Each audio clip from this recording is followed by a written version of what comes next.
ఇక రైతు బంధుల అక్రమాలపై మరింత సమాచారం రాజు లైవ్ లో అందిస్తారు. రాజు, రాష్ట్ర వ్యాప్తంగా అధికారుల సర్వే ఎలా జరుగుతుంది? రైతు బంధులో ఎలాంటి అక్రమాలు బయటపడుతున్నాయి?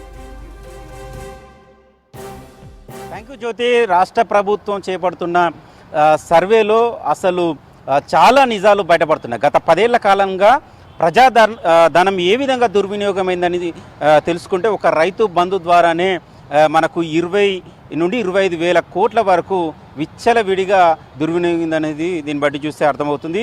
వాస్తవంగా రైతులకు ఇవ్వాల్సిన రైతు బంధు రైతులకు కాకుండా రైతు సాగు చేసే భూములకు కాకుండా కొండలకు, గుట్టలకు, కాలువలకు, వాగులకు, అదేవిధంగా ఇటుక బట్టీలకు, దాంతోపాటు ఫామ్ హౌజ్లకు, క్వారీలకు, రైస్ మిల్లులకు, జిన్నింగ్ మిల్లులకు, ఇక ఏది పడితే అదే అందిన కాడికి దండుకున్న పరిస్థితి కనబడుతుంది. రైతు బంధు పేరుతోని 25 వేల కోట్ల వరకు ప్రజాధనం దుర్వినియోగమైందని చెప్పచ్చు. అంటే రాష్ట్ర ప్రభుత్వం రైతు బంధు ప్లేస్లో రైతు భరోసా అనే పథకాన్ని తీసుకురాబోతుంది. ఈ నెల 26 నుంచి వెళ్ళి ఆ పథకాన్ని అమలు చేయాలని చూస్తుంది. దానికి సంబంధించిన సర్వే కొనసాగుతుంది. ఆ సర్వేలో ఒక్కొక్క ఉమ్మడి జిల్లాలో ఇటు రెవెన్యూ అధికారులు, అగ్రికల్చర్ అధికారులు సంయుక్తంగా ఒక టీమ్గా ఏర్పడి గ్రామాలలోకి వెళ్ళి ఎంత మేరకు రైతులు భూమి సాగు చేస్తున్నారు, సాగు చేసే భూమికి కంపల్సరీ రాష్ట్ర ప్రభుత్వం రైతు భరోసా ఇవ్వాలని భావిస్తుంది. అయితే గతంలో 10,000 రూపాయలు ఇస్తే 2 సీజన్లు కలిపి ఈ రాష్ట్ర ప్రభుత్వం రేవంత్ రెడ్డి సర్కారు ఎకరాకు 2 సీజన్లు కలిపి 12,000 ఇవ్వాలని భావిస్తుంది. దానికి సంబంధించిన ఒక పారదర్శకమైన సర్వే చేయాలని కూడా సూచించడం జరిగింది. దీంతో రెవెన్యూ అధికారులు, అగ్రికల్చర్ అధికారులు జిల్లాల్లో పూర్తి స్థాయిలో గ్రౌండ్ లెవెల్లోకి వెళ్ళి సర్వేలు చేస్తున్నారు. ఈ సర్వేలో అసలు విస్తుపోయే నిజాలు బయటపడుతున్నాయి. అసలు షాక్కు గురవుతున్నారు. ఇలాంటి భూములకు ఏ విధంగా రైతు బంధు పథకం కేటాయించారు, ఆ నిధులు ఎందుకు ఇచ్చారు అనేది కూడా ఆశ్చర్యపోతున్న పరిస్థితి కనబడుతుంది. అసలు కొండలు గుట్టలకు, అసలు వ్యవసాయం చేయలేని బండలకు కూడా, ఫామ్ హౌస్లకు, అదేవిధంగా లేఅవుట్లకు కూడా రైతు బంధు పథకం వస్తే ప్రజాధనం ఎంత మేరకు దుర్వినియోగం అనే దానిపైన అధికారులు కావచ్చు, అక్కడ ఉన్న ప్రజాప్రతినిధులు కూడా చాలా ఆలోచన చేస్తున్న పరిస్థితి కనబడుతుంది. 2018 నుంచి రైతు బంధు పథకం అప్పటి ప్రభుత్వం ప్రారంభించింది. అంటే 2019 అసెంబ్లీ ఎన్నికలు పోయే ముందు రైతు బంధు పథకాన్ని ప్రారంభించారు. అప్పుడు ఎకరాకు 4,000 చొప్పున, అంటే 2 సీజన్లు కలిపి 8,000 చొప్పున ఇచ్చారు. ఆ తర్వాత దాన్ని 10,000కు చేర్చారు. అంటే ఎకరాకు 5,000 చొప్పున 10,000కు చేర్చారు.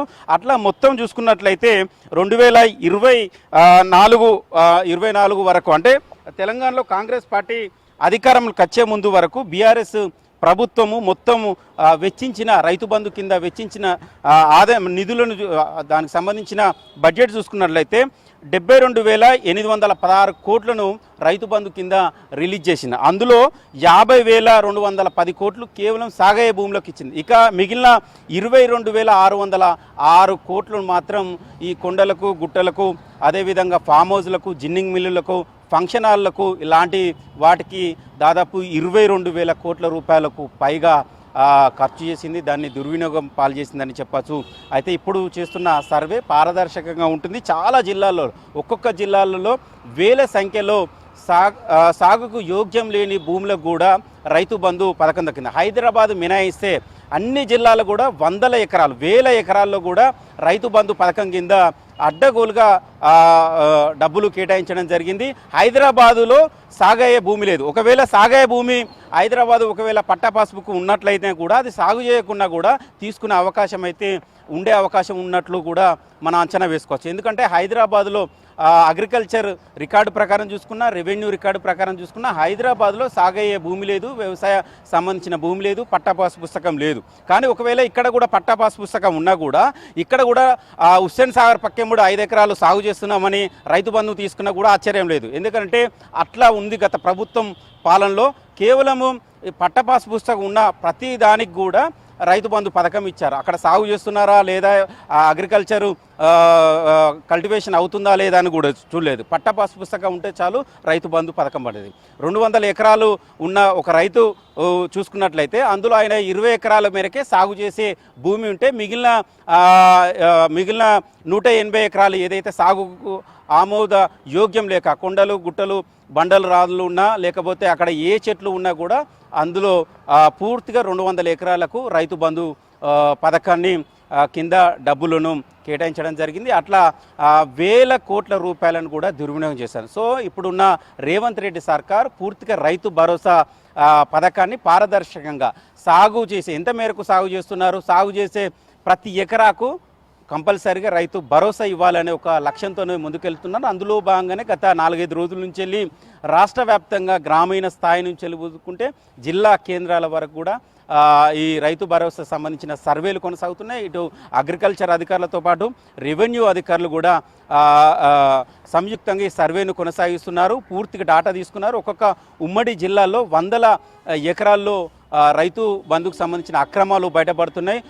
అంతా జిల్లా కేంద్రాల చుట్టూలోనే ఇవన్నీ అక్రమాలు బయటపడుతున్నాయి. ఎందుకంటే ఫర్ ఎగ్జాంపుల్ చూసుకున్నట్లయితే ఖమ్మం జిల్లాకు సంబంధించి ఖమ్మం జిల్లా కేంద్రం చుట్టూనే మండలాల్లోనే వందల ఎకరాలు బయటపడుతున్నాయి. అదేవిధంగా ఇక్కడ రంగారెడ్డి హైదరాబాదు ఒక ఆనుకొని ఉన్న రంగారెడ్డి జిల్లాలో కూడా వందల ఎకరాల్లో రైతు బంధుకు సంబంధించిన అక్రమాలు బయటపడుతున్నాయి. చాలా వరకు రంగారెడ్డి జిల్లాలో లేఅవుట్లు అయిపోయినాయి, భూములు విక్రయించారు, ఆ లేఅవుట్లను విల్లాలు నిర్మించుకున్నారు, ఫామ్ హౌస్లు ఏర్పాటు చేసుకున్నారు.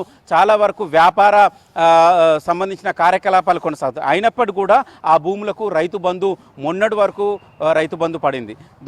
సో ఇప్పుడు ఇవన్నిటిని అక్రమాలకు చెక్ పెట్టే ప్రయత్నం రాష్ట్ర ప్రభుత్వం చేస్తుంది. రైతు భరోసా మాత్రము సాగయ్యే భూములకే ఇవ్వాలని కూడా ఒక లక్ష్యం పెట్టుకుంది. అందులో భాగంగానే ఈ సర్వేలు కొనసాగిస్తున్నది. ఉమ్మడి జిల్లాల వారిగా అక్రమాలు బయటపడుతున్నాయి.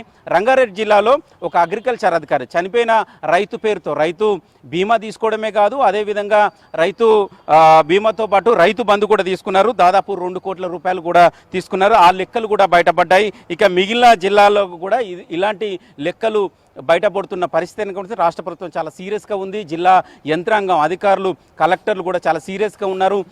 ఇక నుంచి అలాంటి అక్రమాలకు తావు లేకుండా పారదర్శకంగా రైతు భరోసా ఇంప్లిమెంటేషన్ అదే విధంగా అయితే చూస్తున్న పరిస్థితిని కనబడుతుంది. జ్యోతి, బహుశా ఈ నెల 26 నుంచి రైతు భరోసా కార్యక్రమం అయితే అమలు కాబోతుంది కాబట్టి పకడ్బందీగా ఈ సర్వే చేస్తున్నారు.